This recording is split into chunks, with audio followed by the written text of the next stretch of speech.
Hello students, welcome. तो आज March April 2018 पेपरना जे शॉर्ट क्वेश्चन था ते આપણે આ વિડીયોમાં કમ્પ્લીટ કરીશું। તો જો બહુ જ ઇમ્પોર્ટન્ટ શોર્ટ ક્વેશ્ચન છે આ પેપરમાં, ખાસ કરીને કારણ કે બધા જ ક્વેશ્ચન આમાં નવા ટાઈપના પૂછવામાં આવેલા હતા। ઓકે, તો જોઈ લો, તમને એક પેપરનું સોલ્યુશન તરીકે શોર્ટ ક્વેશ્ચન મળી જશે। જો માર્ચ એપ્રિલ 2018 માં આવેલો શોર્ટ ક્વેશ્ચન છે। ઓકે, તો જો રોકાણોના હિસાબોમાંથી આ ક્વેશ્ચન પૂછવામાં આવેલો છે। તો જો ક્વેશ્ચનની અંદર શું છે, હર્ષના ચોપડામાં 31/3/2017 રોજ ચઢેલ વ્યાજ અંગે નીચેની આમનોંધ થયેલી છે। હવે જો ચઢેલ વ્યાજની જે આમનોંધ થયેલી છે તેની આમનોંધ જો ચઢેલ વ્યાજ ખાતે ઉધાર તે વ્યાજ ખાતે જમા એવું કહે છે, અને તે છે 2250 ઓકે, 2250 રૂપિયા વ્યાજ છે। હવે તમને દાખલાની જે શરૂઆત કરેલી છે એ 1 એપ્રિલથી કરેલી છે। જો અહીંયા એટલે 1 એપ્રિલમાં તમારી પાસે મૂળ કિંમતના 1,50,000ના શું હતા, રોકાણો હતા। ઓકે, તમારી પાસે ત્યારબાદ 1/8/2016ના રોજ એ લોકોએ વેચાણ કર્યું છે વ્યાજ બાદ, ત્યારબાદ પાછું 1/12/2016ના રોજ ખરીદી કરી છે। હવે જો કંઈ નથી લખ્યું ને તો સમજવાનું વ્યાજ સહિત છે। શું છે? વ્યાજ સહિત। કંઈ નહીં લખે તો વ્યાજ સહિતની ખરીદી સમજવાની અથવા તો વેચાણ સમજવાનું, બરાબર। અને પાછું 1/3/2017ના રોજ 50,000નું આપણે શું કર્યું છે, વેચાણ કર્યું છે। તમને વ્યાજનો દર શોધવાનો છે।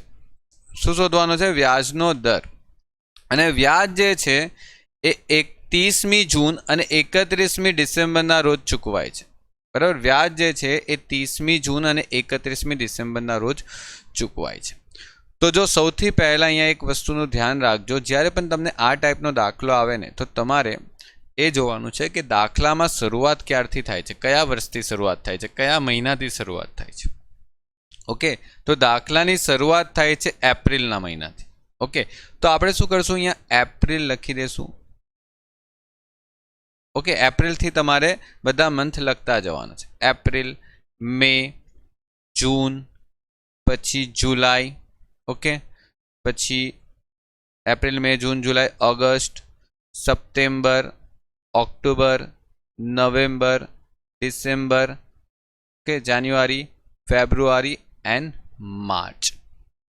એટલે તમારું સ્ટાર્ટિંગ થશે એપ્રિલથી અને માર્ચમાં પૂરું થઈ જશે વર્ષ। ઓકે, જેમ આપણું હિસાબી વર્ષ હોય છે તેમ। હવે દાખલાની અંદર તમને અહીંયા વ્યાજ જે છે કે કઈ તારીખે કીધેલું છે, 30મી જૂન। 30મી જૂન ક્યાં આવે? 30મી જૂન આવે આ તારીખે, અહીંયા આવશે 30 જૂન। ઓકે, અને 31મી ડિસેમ્બર, 31મી ડિસેમ્બર ક્યાં આવશે? ઓકે, આટલે આવશે 31મી ડિસેમ્બર। ઓકે, હવે જો તમને દાખલામાં છે ને ઉપર એક આમનોંધ આપેલી છે, એ આમનોંધનો મતલબ નથી, આમનોંધની જે રકમ આપેલી છે ને એનો કઈ મતલબ છે, એ ઇમ્પોર્ટન્ટ છે। આમનોંધ જે છે એ જો તમે કઈ આપેલી છે તો 2250 રૂપિયા વ્યાજ થાય છે। કઈ તારીખનું વ્યાજ છે એ ખાસ જો, કઈ તારીખનું વ્યાજ છે તો તારીખનું વ્યાજ છે 31/3/2017નું વ્યાજ છે। 31/3/2017નું વ્યાજ છે। તો 31/3/2017 તો વર્ષ પૂરું થાય ત્યારે આવે ને, બરાબર ને। અહીંયા વર્ષ પૂરું ક્યારે થશે? 31/3/2017। તો જે 2250 રૂપિયા જે છેવટનું વ્યાજ આપેલું છે વર્ષની, એ કેટલા મહિનાનું વ્યાજ હશે? તો જો આપણે છેલ્લું વ્યાજ ક્યારે મળેલું? ડિસેમ્બરમાં। ઓકે, તો તમારે શું કરવાનું છે કે છેલ્લી વ્યાજની જે તમારી ગણતરી છે 31મી માર્ચ 2017, તો 31મી માર્ચ 2017થી લઈને તમારે એ જોવાનું છે કે 31મી ડિસેમ્બર સુધી કેટલા મહિના થાય છે, બરાબર। તમારી પાસે જે તારીખ છે તે જો કઈ તારીખ છે, 31/3/2017, તો 31/3/2017 પહેલાં તમને વ્યાજ ડિસેમ્બરમાં મળેલું હતું, તો તમને 3 માસનું વ્યાજની ગણતરી અહીંયા કરવામાં આવેલી હશે। ઓકે, તો પહેલાં આ ડિસાઇડ કરવાનું કે આ જે વ્યાજ જે છે, આ જે વ્યાજ છે એ કેટલા માસનું વ્યાજ છે? તો આ 3 માસનું વ્યાજ છે। કેટલા માસનું વ્યાજ છે? ખાલી 3 માસનું। ઓકે, એટલે આટલું તો આપણે ખબર પડી ગઈ કે આ જે વ્યાજ છે 3 માસનું વ્યાજ છે।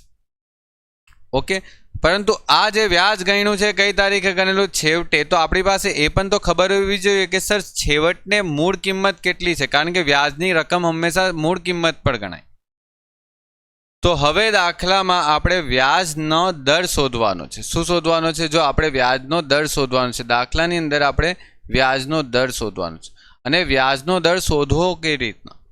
તો જો વ્યાજનો દર શોધવા માટે તમને છે ને અહીંયા વ્યાજની રકમ આપેલી છે. કઈ તારીખની રકમ આપેલી છે? જો છેવટની તારીખની રકમ આપેલી છે વ્યાજની, એના પરથી શોધાશે. જો મેં તમને સમજાવું. 1/4/2016 રોજ તમારી પાસે શરૂની બાકી કેટલી છે? તો તમારી પાસે શરૂની બાકી હતી 1,50,000. જો આ રહી 1,50,000. પછી તમે એમાં 1/8/2016 કર્યું શું છે? તો જો તમે વેચાણ કર્યું છે 40,000. શું કર્યું છે? વેચાણ. હવે વિચારો, તમે કોઈ વસ્તુ ખરીદી કર્યો અને પછી એને વેચાણ કરો તો તમારી પાસેથી એ રકમ ઘટી જશે. તો તમે 40,000નું આટલે વેચાણ કરો તો 1,50,000ની જામીનગીરીમાંથી 40,000ની જામીનગીરી વેચી નાખી તો 1,10,000 બચશે. હવે તમે 1/12/2016 રોજ પાછી શું કરી છે? ખરીદી કરી છે. કેટલી ખરીદી કરી છે? 60,000. તો 60,000ની ખરીદી કરો, એનો મતલબ કે ખરીદી અહીંયા પ્લસ કરશું એટલે આપણી પાસે કેટલા પાછા બાકી બની ગયા? 1,60,000 બાકી, 1,70,000 સોરી 1,70,000 આપણી પાસે બાકી આવી ગઈ. હવે પાછું આપણે તમે જોશો તો છેલ્લે પાછું વેચાણ કરીએ છીએ કેટલા રૂપિયા? 50,000. તો આપણે 1/3/2017 વેચાણ કર્યું. કેટલું વેચાણ કર્યું? તો 50,000 રૂપિયા આપણે વેચાણ કર્યું છે. 50,000 રૂપિયા. તો પાછું આપણી પાસે 1,70,000માંથી જામીનગીરીઓ ઘટી જશે વેચાણ કરવાથી. તો 1,20,000 આપણી પાસે શું આવી ગઈ? છેવટની બાકી આવી ગઈ. ઓકે, કઈ તારીખની છેવટની બાકી આવી? તો 31/3/2017. ને જો તમને 31/3/2017નું જ વ્યાજ આપેલું છે ઉપર, જો 2250 દેખાય છે, 2250 રૂપિયા આપણે 31/3/17નું જ વ્યાજ આપેલું છે. એટલે હવે આપણો વ્યાજનો દર જે શોધવાનો છે તે મળી જશે. જો હું સમજાવું. ચલો, જો તમને વ્યાજનો જે દર શોધવાનો છે તો વ્યાજનો દર શોધાય કેવી રીતના? તો જોઈ લો. આપણે પહેલાં તો એ શોધવાનું કે વ્યાજ કેવી રીતે શોધાય. વ્યાજનો દર છોડો, વ્યાજ કેવી રીતે શોધાય? તો છેવટની દાર્શનિક કિંમત જે હોય તે, એના પર વ્યાજનો દર. તો વ્યાજનો દર આપણી પાસે છે નહીં તો આપણે એને શું લખશું? એક્સ ઇન્ટુ એક્સ એટલે ડિવાઈડ બાય 100. બરાબર? એક્સ ટકા એટલે ડિવાઈડ બાય 100 ઇન્ટુ આપણે કેટલા માસનું વ્યાજ શોધવાનું હતું? તો 3 માસનું. જો આપણે ડાયરેક્ટ જ શોધેલું છે કે છેવટનું જે વ્યાજ હશે 31/3/2017 જે વ્યાજ ગણ્યું હશે ને તે પાછલા 3 મહિનાનું જ વ્યાજ ગણ્યું હશે. ઓકે, જાન્યુઆરી, ફેબ્રુઆરી અને માર્ચનું વ્યાજ ગણાયું હશે. તો હવે વ્યાજ કેટલું ગણાયું હતું? તો 2250. છેવટની બાકી કેટલી હતી? તો 1,20,000. એક્સ તો આપણે શોધવાનો છે વ્યાજનો દર, અને અહીંયા 3/12 કરશું એટલે આવશે આન્સર. તો 2250 into 100 into 12 divide by 1,20,000 into 3. એટલે આ બાજુ ખાલી એક્સ બચશે, બાકી બધું ક્રોસ ગુણાકાર કરી લો એટલે 2250 into 100 into 12 divide by 1,20,000 and 3. એટલે અહીંયા તમારી પાસે એક્સની રકમ એટલે કેટલી આવે છે? 7.5. તમારો વ્યાજનો દર કેટલો આવ્યો? 7.5 વ્યાજનો દર.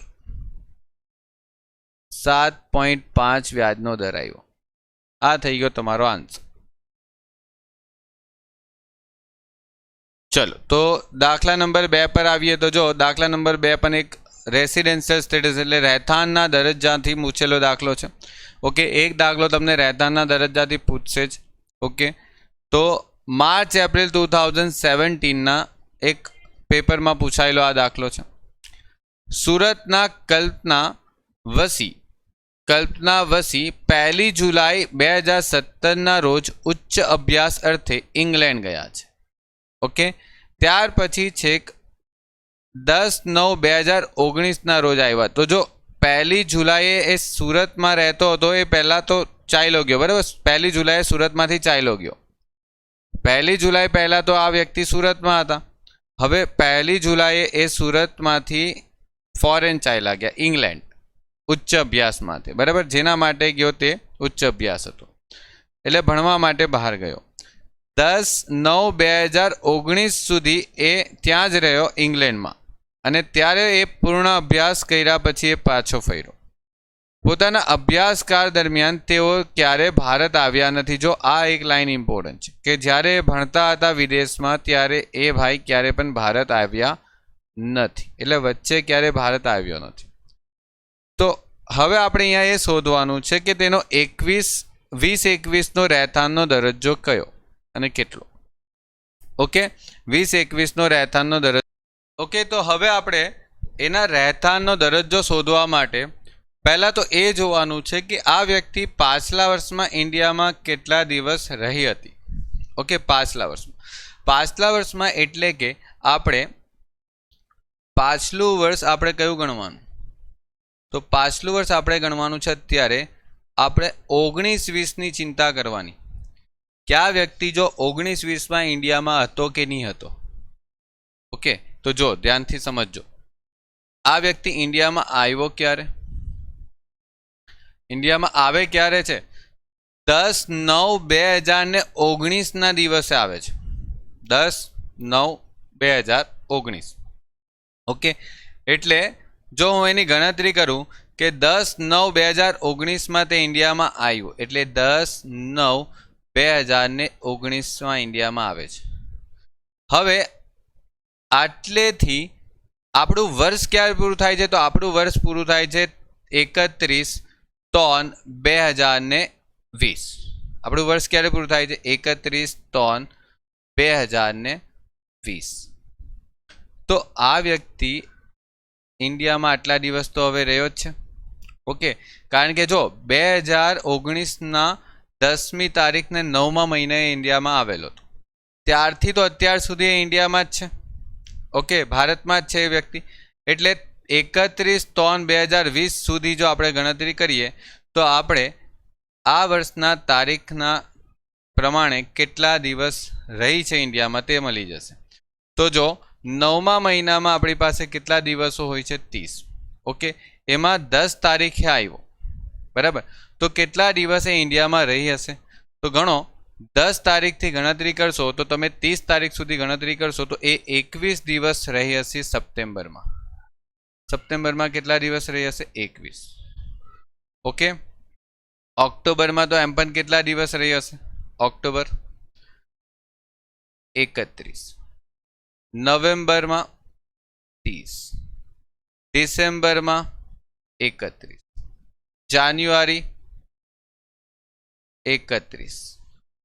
ફેબ્રુઆરી, જો હવે ધ્યાન આપજો, ફેબ્રુઆરીમાં 2020 જે છે ને, 2020નું જે ફેબ્રુઆરી મહિનો હતો તે લીપ વર્ષ હતો, એટલે અહીંયા આવશે 28. ઓકે, અને જે માર્ચ આવશે એ માર્ચની અંદર 31. એટલે આટલા દિવસે ઇન્ડિયામાં રહી છે. તો કેટલા દિવસ આવશે? તો જો 21, 31, 30, 31, 31, 28 અને 31. તો જો એના કુલ કેટલા દિવસ થાય છે? 203. 203 દિવસ ઇન્ડિયામાં રહી છે.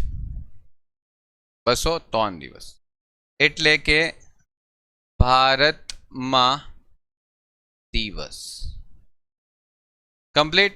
હવે જો આ વ્યક્તિ 18-19માં તો ભારતમાં હતી તો ના, કારણ કે જો 1 જુલાઈ 2017માં તો એ ભારતથી ચાલી ગઈ હતી, ભારતથી બહાર ઇંગ્લેન્ડમાં અભ્યાસ માટે ચાલી ગઈ હતી. તો ત્યારે તો આ વ્યક્તિ ભારતમાં હતી જ નહીં, એટલે ભારતમાં ડેશ આવશે. પછી 2017-18ના વર્ષની જો વાત કરીએ તો 2017-18ના વર્ષમાં ભારતમાં હતી, કારણ કે 1 જુલાઈ 2017 ગઈ હતી આ વ્યક્તિ ભારતથી. એ પહેલાં તો ભારતમાં જ હતી. 1 જુલાઈ 2017 પહેલાં તો ભારતમાં જ હતી.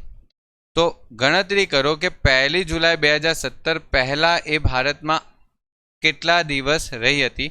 એટલે કે 1 એપ્રિલ 2017 अगर जो આપણે ગણતરી કરીએ અને ભારતથી છોડીને કઈ તારીખે જાય છે તો 1 જુલાઈ એટલે 1/6/2000 સોરી જુલાઈ એટલે કે 7th 1/7/2017 ઓકે આ દિવસ દરમિયાન એ ભારતમાં કેટલા દિવસ રહી તો જો પહેલા તો એપ્રિલમાં કેટલા દિવસ રહી ગઈ તો એપ્રિલમાં 30 મે ની અંદર કેટલા આવશે 31 જૂનની અંદર કેટલા આવશે 30 જુલાઈની અંદર ગણશું યસ બિલકુલ જુલાઈમાં એક દિવસ ગણવાનો કારણ કે જે દિવસે ભારત છોડીને જાય અને જે દિવસે ભારતમાં આવે એ બંને દિવસ ભારતની અંદર કાઉન્ટ થાય બરાબર તો જો 1 જુલાઈએ ભારત છોડીને જાય છે એ પહેલાં તો એ ઇન્ડિયામાં જ હતો 1 એપ્રિલ 2017 થી ગણતરી કરીએ તો 1 જુલાઈ 2017 સુધી તો એ ભારતમાં જ હતો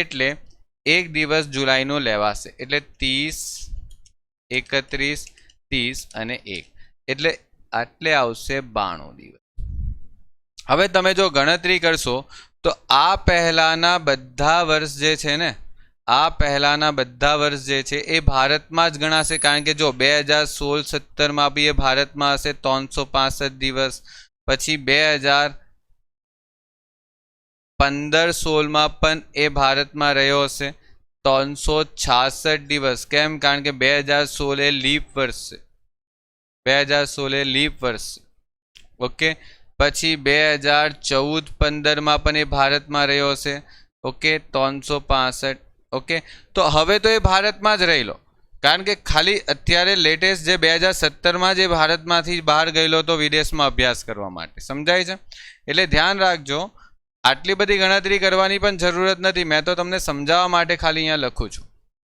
ઓકે હવે જો આ વ્યક્તિ ભારતમાં શું છે રહીશ છે કે બિન રહીશ છે કે સામાન્ય રહીશ છે આપણે ગણતરી કરશું તો પહેલા તો પાછલું વર્ષ લખો 2019-20 અને આકારણી વર્ષ લખો તમારું કયું છે તો 2020-21 હવે તમે અહીંયા રહીશની શરત લખો રહીશ માટેની શરતો તો રહીશ માટેની શરતોમાં પહેલી શરત શું છે પહેલા નંબર તો પહેલા નંબરની શરત એ છે કે શું વ્યક્તિ પાછલા વર્ષમાં ભારતમાં 182 કે તેથી વધુ દિવસ રહી છે તો જો વ્યક્તિ પાછલા વર્ષ એટલે કે જો પાછલું વર્ષ આપણું કયું છે 19-20 તો 19-20માં એ ભારતમાં 182 કરતાં વધારે દિવસ છે તો યસ બિલકુલ છે તો અહીંયા લખશું હા ઓકે આપણે અહીંયા લખશું હા રહી છે હવે અહીંયા હા આવી ગઈ ને પહેલી જ શરત હા આવી જાય ને એટલે આ વ્યક્તિ શું ગણાશે રહીશ ગણાશે શું ગણાશે રહીશ હવે આપણે રહીશ થઈ જાય એટલે સામાન્ય રહીશની શરતને ચેક કરશું સામાન્ય રહીશની શરતો તો સામાન્ય રહીશની શરતો ક્યારે ચેક કરવાની જ્યારે કોઈ વ્યક્તિ રહીશ હોય ત્યારે જ ચેક કરવાની જો વ્યક્તિ રહીશ જ નહીં થાય તો સામાન્ય રહીશની શરતોને ચેક કરવાનો કોઈ અર્થ જ નથી તો સામાન્ય રહીશની જે પહેલી શરત છે એ શરત શું છે તો વ્યક્તિ પાછલા વર્ષની અગાઉના 10 વર્ષમાંથી 2 વર્ષ રહીશ છે તો જો પાછલા વર્ષથી અગાઉના 10 વર્ષમાંથી 2 વર્ષ રહીશ છે તો જો તમે ધ્યાનથી તમે ક્વેશ્ચન સમજશો ને તો આ વ્યક્તિ છે ને ખાલી 2017થી ઇન્ડિયાની બહાર ગયો છે 2017 પહેલાં તો એ વ્યક્તિ ઇન્ડિયામાં જ હતો એટલે દરેક વર્ષે એ શું હતો રહીશ હતો જો તો આ વર્ષે પણ એ રહીશ થઈ ગયો ઓકે આ વર્ષે પણ એ રહીશ થઈ ગયો ઓકે આ વર્ષે પણ એ રહીશ થઈ ગયો છે ઓકે એટલે વ્યક્તિ દરેક વર્ષે રહીશ થયો હશે ખાલી 2017-18 થી જ એ રહીશ નથી થતો. એટલે 2017માં પણ તમે જોશો ને તો અહીંયા પણ રહીશ આવશે, કારણ કે આપણે ખબર છે રહીશની બીજી પણ એક શરત છે કે 60 દિવસથી વધારે થાય અને તેના પહેલાંના વર્ષોમાં જો 365 દિવસ થાય 4 વર્ષ મળીને તો પણ એ રહીશ કહેવાય. એટલે બધું મળીને જોવા જશો તો આ વ્યક્તિ છે ને 2 વાર રહીશ થવો જોઈએ 2 વર્ષમાં. તો આપણે તો જો નહીં બધા જ વર્ષમાં રહીશ થયો, ખાલી આ એક જ વર્ષમાં બિન રહીશ છે. ખાલી આ એક જ વર્ષમાં બિન રહીશ છે, જે વર્ષમાં એ ભણવા ગયો આવેલો નહીં, ઇન્ડિયામાં આવેલો જ નહીં હતો. એટલે આ વ્યક્તિ 10 વર્ષની અંદર જોઈએ પાછલા 10 વર્ષનો એનો રેકોર્ડ કાઢીએ ને તો 2 વર્ષ તો એ રહીશ હતો, તો યસ બિલકુલ હતો. હા, અને તેની સાથે સાથે બીજું કે શું વ્યક્તિ પાછલા વર્ષની અગાઉના 7 વર્ષમાં 730 કે તેથી વધુ દિવસ ભારતમાં રહી છે? તો યસ જો બિલકુલ આવશે, કારણ કે તમે જોશો તો ખાલી 2018-19નું વર્ષ કાઢીએ અને એના પહેલાંના જો 7 વર્ષની આપણે ગણતરી કરીએ 7 વર્ષની, તો વ્યક્તિનું 365 366 365 આનું ટોટલ કરશો એટલે જ 730 દિવસ થઈ જાય. તો 7 વર્ષમાં તો એ ભારતમાં હતો જ, એટલે કોઈ પ્રોબ્લેમ નથી. એનો અહીંયા પણ હા આવશે, 730 દિવસ કમ્પ્લીટ થઈ જશે પાછલા 7 વર્ષ મળીને. એટલે આ વ્યક્તિનું જે રહેઠાણનો દરજ્જો છે તે શું લાગશે? તો વ્યક્તિ પાછલા વર્ષમાં રહીશ અને સામાન્ય રહીશ કહેવાશે. ઓકે, આ વ્યક્તિ પાછલા વર્ષમાં રહીશ અને સામાન્ય રહીશ એમ બંને કહેવાશે. ઓકે, કમ્પ્લીટ આ ક્વેશ્ચન. ચલો તો બીજા એક ક્વેશ્ચન પર આગળ વધીએ. તો જો તમને આમાં શું આપેલું છે, નીચેનામાંથી કોની મૂડી મિલકત કહેવાય ને કોણ મૂડી મિલકત નહીં કહેવાય? તો જો મૂડી મિલકત કોણ કહેવાય ને કોણ નહીં કહેવાય તે જોજો. જો ભાગીદારી પેઢીનો હિસ્સો આ મૂડી મિલકત છે તો મૂડી મિલકત છે. ધંધાની પાઘડી તો યસ મૂડી મિલકત છે. રૂટ પરમિટ યસ મૂડી મિલકત છે. અંગત મોટર કાર ના મૂડી મિલકત નથી, મૂડી મિલકત નથી. તો ધ્યાનથી સમજો, અંગત મોટર કાર તમારી અંગતની વસ્તુ હોય ને અંગતની, બરાબર, તો એ મૂડી મિલકત. અંગતની પણ કઈ વસ્તુ જેને તમે ડેઈલીની લાઈફમાં ઉપયોગ કરો છો, જેમ કે તમારા ઘરમાં એસી, ફ્રીજ, ટીવી, તમારું ફર્નિચર, ઘરની અંદર તમારી પાસે કબાટ છે, કપડાં છે, બરાબર, તમારા ઘરના દિવાલ પર વોચ છે, આ બધી વસ્તુ એ મૂડી મિલકત નથી, કારણ કે એ અંગત વસ્તુ છે. એટલે જો ધ્યાન રાખજો, અંગત વસ્તુ જોઈને મૂડી મિલકત નથી નહીં લખી દેતા, કારણ કે જો અહીંયા અંગત ઝવેરાત છે, હવે આ વસ્તુ તમે જોશો તો મૂડી મિલકત છે, બરાબર. આના માટે તમે પહેલા ચોપડીની અંદર મૂડી મિલકતની વ્યાખ્યા આપેલી છે તેને સમજશો તો થઈ જશે, બરાબર. તો મૂડી મિલકત કઈ વસ્તુ છે કઈ નથી તે તમને એની વ્યાખ્યા વાંચશો તો જ ક્લિયર થશે.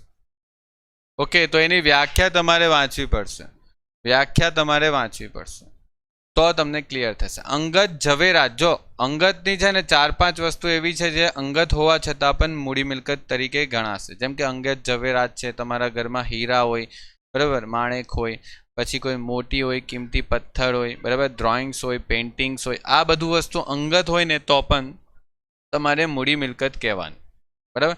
બાકી અંગત વસ્તુ જે હોય તમારા ઘરમાં ફર્નિચર છે તો એ મૂડી મિલકત નથી. તો જો હવે દાખલામાં અહીંયા ફર્નિચર પૂછેલું છે, તો હવે ફર્નિચર કયું તે નથી લખ્યું, તો જો અંગત હોય ને અંગત તો પછી આ મૂડી મિલકત નથી. ઓકે, મૂડી મિલકત નથી. પરંતુ જો ફર્નિચર ધંધામાં હોય ને ધંધાનું, તો પછી આ મૂડી મિલકત છે. ઓકે, ધ્યાન રાખજો. એ જ રીતે મોટર કારમાં પણ હોય કે મોટર કાર જો અંગત છે તો મૂડી મિલકત નથી, પરંતુ મોટરકાર ધંધાની હોય તો મૂડી મિલકત છે. ઓકે, તો ધ્યાન રાખજો, અંગત અહીંયા મોટરકારમાં લખેલું છે એટલે આપણે મોટરકારને મૂડી મિલકત નથી રાખ્યું, બરાબર. પરંતુ જરૂરી નથી બધી વસ્તુ અંગત હોય એટલે તમે એને મૂડી મિલકત નથી એમ નહીં કહી શકો. જેમ કે અહીંયા અંગત ઝવેરાત છે તો અંગત ઝવેરાત છે તો મૂડી મિલકત નથીની છે, કારણ કે અંગત શબ્દથી અહીંયા કંઈ ફરક નહીં પડશે. અહીંયા ઝવેરાત શબ્દનો ભાર વધી ગયો, ઝવેરાત છે, બરાબર. સોનું ચાંદી, બરાબર, એની જે ઝવેરાત તમે બનાવીને જો તમારી પાસે હોય અને એ તમે વેચો તો એનાથી જે મૂડી નફો થશે એના પર ટેક્સ ભરવો પડશે. ચલો જો નેક્સ્ટ ક્વેશ્ચન પર જઈએ. તો જો નેક્સ્ટ ક્વેશ્ચન જે છે એ તમને આવકમાંથી પૂછાયેલો છે કે રહેઠાણના દરજ્જા પ્રમાણે લોકોની આવક પર ટેક્સ કોને કોને ભરવાનો છે. તો જો તમને આમાં પૂછાયેલો છે કે શ્રી હિતેશનો આકારણી વર્ષ 17,000, તો હવે જો 17,000ના જગ્યા પર હવે આ વર્ષે તમને 2019-20ના સંબંધિત પાછલા વર્ષની આવક આપી છે.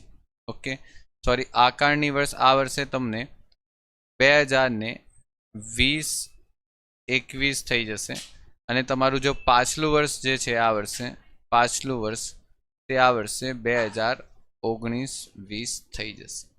ઓકે, તો તમને એમ જ કીધેલું છે કે પાછલા વર્ષ દરમિયાન જે આવકો થઈ છે તે નીચે મુજબ છે. હવે આના પર ટેક્સ કોને કોને ભરવાનો છે, કેવી રીતે? તો જો ફક્ત તમારે સામાન્ય રહીશ માટે જ જવાનું છે. હવે જો સામાન્ય રહીશે પાછલા વર્ષમાં કઈ કઈ આવક પર ટેક્સ ભરવો પડે તો ખાલી ધ્યાનથી સમજી લો. સામાન્ય રહીશે પાછલા વર્ષમાં દરેક આવક પર ટેક્સ ભરવો પડે, દરેક જ આવક, ભલે એ આવક ભારતની બહાર કમાય કે ભારતની અંદર કમાય, બરાબર, દુનિયાના કોઈ પણ દેશમાં કમાય, પણ એ વ્યક્તિ જો સામાન્ય રહીશ હોય ને તો ભારતમાં એને ટેક્સ ભરવો પડશે, બરાબર. આપણે જો ભારતમાં સામાન્ય રહીશ હોય અને પછી દુનિયામાં ગમે ત્યાં આપણે આવક કમાતા હોઈએ, આપણે ટેક્સ ભારતમાં ભરવો પડે, કારણ કે આપણે ભારતમાં સામાન્ય રહીશ. ખાલી બે જ કન્ડિશનમાં સામાન્ય રહીશે ટેક્સ નથી ભરવાનો. એક તો ખેતીની ઇન્કમ, ખેતીની આવક. ઓકે, અને આ ખેતીની આવક શેમાં કા કરેલી હોય? ભારતમાં ખેતી કરેલી હોય તો ટેક્સ ભરવાની જરૂરત નથી, નો ટેક્સ. ઓકે, નો ટેક્સ. બીજી વસ્તુ કે એક ડિવિડન્ડની આવક હોય, ડિવિડન્ડ આવક, અને આ ડિવિડન્ડ કોની પાસેથી મળેલું હોય? ભારતીય કંપની પાસે, ભારતીય કંપની પાસેથી મળેલું. ઓકે, અને એક ત્રીજી વસ્તુ કે પાછલા વર્ષની અગાઉના વર્ષની આવક હોય, અગાઉના વર્ષની આવક. જેમ કે પાછલું વર્ષ આપણું કયું છે? અત્યારે આપણું કરંટ પાછલું વર્ષ જે ચાલે છે તે 2019-20 ચાલે છે. હવે એ પહેલાંની કોઈ આવક હોય અને તમને દાખલામાં આપી દે કે 18-19ની આવક છે કે 17,000ની આવક છે, કોઈ 5 વર્ષ જૂની આવક છે, તો એ જૂની આવક પર પાછો ટેક્સ ભરવાની જરૂરત નથી, બરાબર. કારણ કે જે વર્ષે આવક થઈ હશે તે વર્ષે આપણે બતાવી ચૂક્યા હશે, તે વર્ષે આપણે ટેક્સ ભરી દીધો હશે. હવે પછી પાછો એના પર ટેક્સ ભરવાનો હોતો નથી. તો ખાલી સામાન્ય રહીશે આ જ આવક છોડીને બાકી બધી આવકો પર ટેક્સ ભરવાનો રહેશે. ઓકે, એટલે જો દાખલામાં તમારે ગણતરી કરવાની છે તો જાપાનમાં ધંધો કરે છે, ઓકે, પણ ભારતમાં મેળવ્યો તો યસ આના પર ટેક્સ ભરવાનો, તો યસ ભરવાનો. પાકિસ્તાનમાં આવેલ મકાનની આવક કે જે ત્યાંના બેંકમાં જમા કરે, ભલે ત્યાંના બેંકમાં જમા કરાયેલ, તો શું થઈ ગયું? આ વ્યક્તિ ઇન્ડિયામાં કોણ છે? આ હિતેશ જે છે ને એ કોણ છે? સામાન્ય રહીશ છે, સામાન્ય રહીશ. અને મેં તમને શું કીધું કે સામાન્ય રહીશ હોય ને એટલે દુનિયાના કોઈ પણ ખૂણામાં કમાતો હોય ને ઇન્ડિયામાં ટેક્સ ભરવો પડશે જો એ સામાન્ય રહીશ હોય તો. એટલે આના પર બી ટેક્સ ભરવો પડશે. કાનપુરમાં ધંધો કરે, કાનપુર તો ભારતમાં જ આવ્યું છે એટલે એના પર ટેક્સ ભરવો પડશે. ભારતમાં ઉપજેલી રકમ પરંતુ શ્રીલંકામાં મળેલી આવક છે તો આના પર બી ટેક્સ ભરવો જ પડશે. ઈરાકમાં મેળવેલી મકાનની આવક જે ભારતમાં મેળવી છે તો ટેક્સ ભરવો પડશે. દુબઈમાં ધંધો જે કર્યો છે તે ધંધાનો ત્યાંની બેંક એકાઉન્ટમાં જમા કરાવેલો છે નફો, પરંતુ ધંધાનું નિયંત્રણ વહીવટ ભારતમાંથી થાય છે તો આને ટેક્સ ભરવો જ પડશે. તો જો મોસ્ટલી સામાન્ય રહીશ હોય ને, સામાન્ય રહીશ, એને દરેક આવક પર ટેક્સ ભરવો પડશે, દરેક આવક પર. ઓકે, તો તમારે શું કરવાનું છે? એક ફોર્મેટ બનાવીને આ દરેક આવકનું ખાલી ટોટલ કરીને તમારે લખી દેવાનું છે. આ દાખલામાં આન્સર આવી જશે.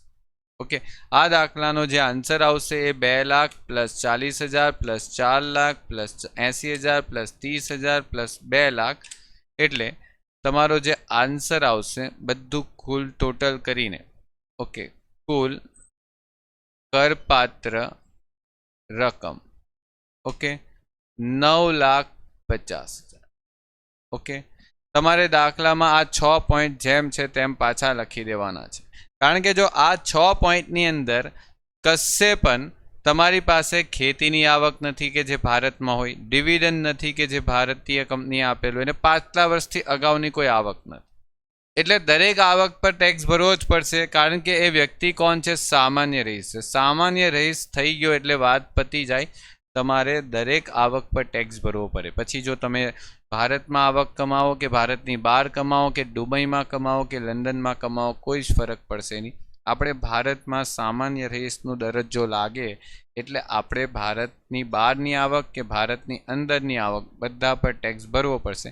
તો તમારે એક સ્ટેટમેન્ટ બનાવીને આ બધાનું ટોટલ જ ખાલી દર્શાવવાનું છે, એટલે તમારી કુલ આવક મળી જાય. ચલો, તો ક્વેશ્ચન નંબર ઈ પર જઈએ. તો જો તમારી પાસે આ જે દાખલો છે એ ખાતાવાર હિસાબોમાંથી પૂછાયેલો છે, ઓકે, ડિપાર્ટમેન્ટ અકાઉન્ટમાંથી, જેમાં તમારે દાખલાની અંદર પૂરા થતા વર્ષનું વેપાર ખાતું બનાવવાનું છે. તમને 2 વિભાગો આપેલા છે, અ અને બ. તમારે દાખલાની અંદર માર્ચ એપ્રિલ 2018માં પૂછાયેલો છે આ ક્વેશ્ચન, ઓકે, શોર્ટ ક્વેશ્ચન તરીકે. તો જો તમારે વેપાર ખાતું બનાવવાનું છે, વેપાર ખાતાનું ફોર્મેટ તમને ખબર હશે, ઓકે.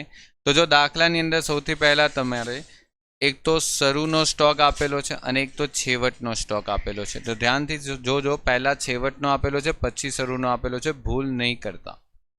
તો જો દાખલાની અંદર શરૂઆતનો સ્ટોક કેટલો છે?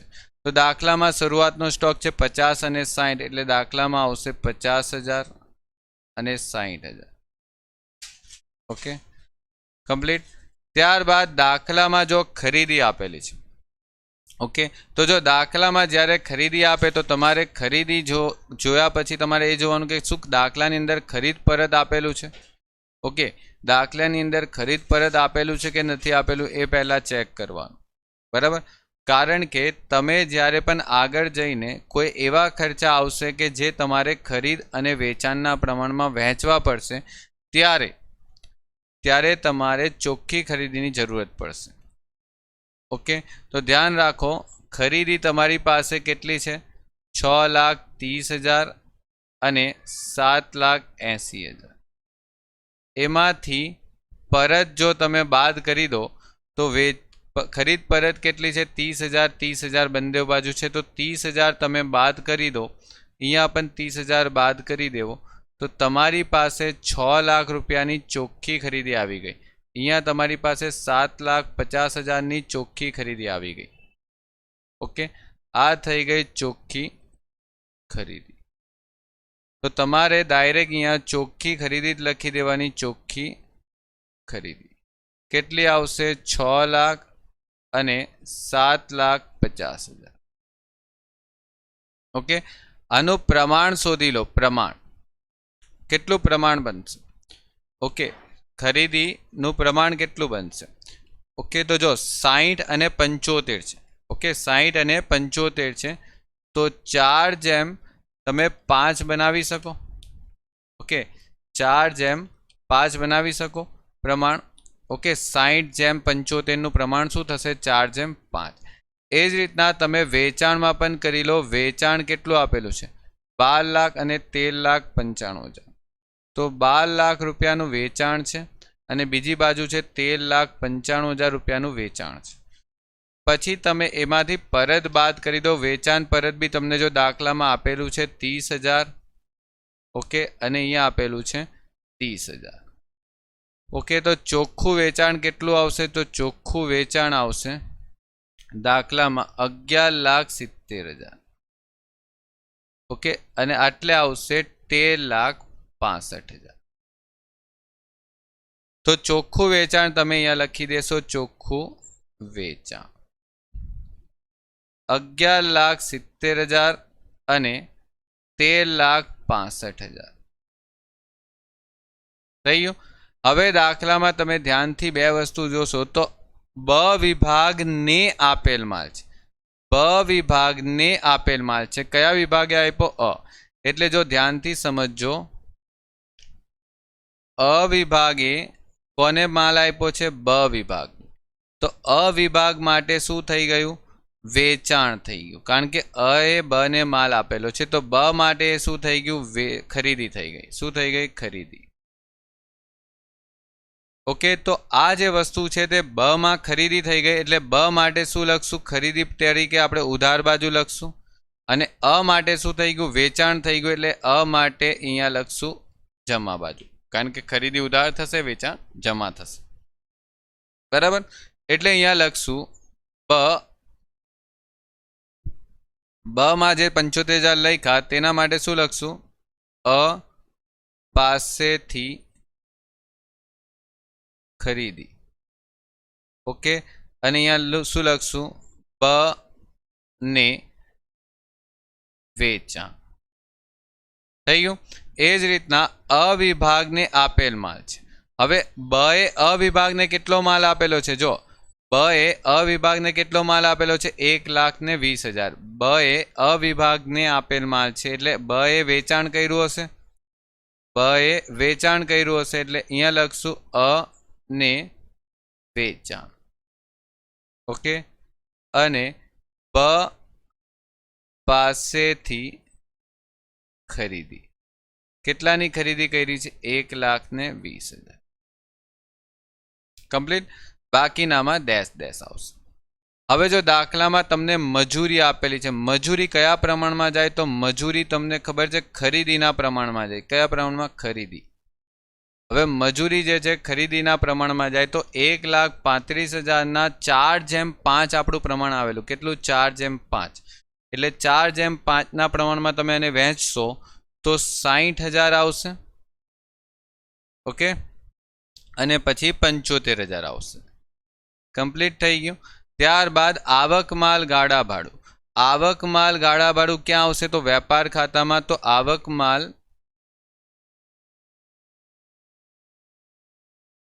ગાડા ભાડું. તો આવક માલ ગાડા ભાડું કેટલું છે? 67,500. તો એને પણ કયા પ્રમાણમાં વહેંચવાનું? ખરીદીના પ્રમાણમાં. એટલે ખરીદીના પ્રમાણમાં જો આપણે એને વહેંચશું તો અહીંયા આવશે 30,000 અને આટલે આવશે 37,500. ઓકે, હવે આપેલું છે જાવક માલ ગાડા ભાડું. આ જાવક માલ ગાડા ભાડું ક્યાં જાય? તો નફા નુકસાન ખાતે જાય. ધ્યાન રાખજો, આ નફા નુકસાન ખાતે જાય ને આપણે અત્યારે બનાવીએ છીએ ફક્ત વેપાર ખાતું, તો એને આપણે અત્યારે અહીંયા એન્ટ્રી કરવાની નથી. દાખલામાં તમે અ વિભાગનું ટોટલ કરો. 11,70,000 પ્લસ 75,000, એટલે તમારું જે ટોટલ થશે એ 12,45,000 થશે. અને 12,45,000નું તમે ટોટલ આ સાઈડ લખશો. તો આ સાઈડ તમને ડિફરન્સ આવશે. કેટલો ડિફરન્સ આવે છે? તે તમારો કાચો નફો થઈ જશે. ઓકે, કેટલો ડિફરન્સ આવે છે? 3,85,000. આ થઈ ગયો તમારો કાચો નફો. કાચો નફો. હવે પેલી સાઈડ તમે ટોટલ કરો. 13,65,000 વત્તા 1,20,000, એટલે તમારી પાસે અહીંયા ટોટલ થાય છે 14,85,000. 14,85,000નું તમે ટોટલ કરશો એટલે માઇનસ કરો બાકીની વિગત, એટલે તમને અહીંયા પણ કાચો નફો મળતો જશે. તો કાચો નફો આવ્યો છે 4,87,500. ઓકે, તો આ દાખલો તમારો અહીંયા પૂર્ણ થાય છે. ઓકે, જે માર્ચ એપ્રિલ 2018માં પૂછાયેલો હતો. તો માર્ચ એપ્રિલ 2018ના લગભગ મેં બધા જ શોર્ટ ક્વેશ્ચન અહીંયા કમ્પ્લીટ કરાવ્યા છે. ઓકે, ચાલો.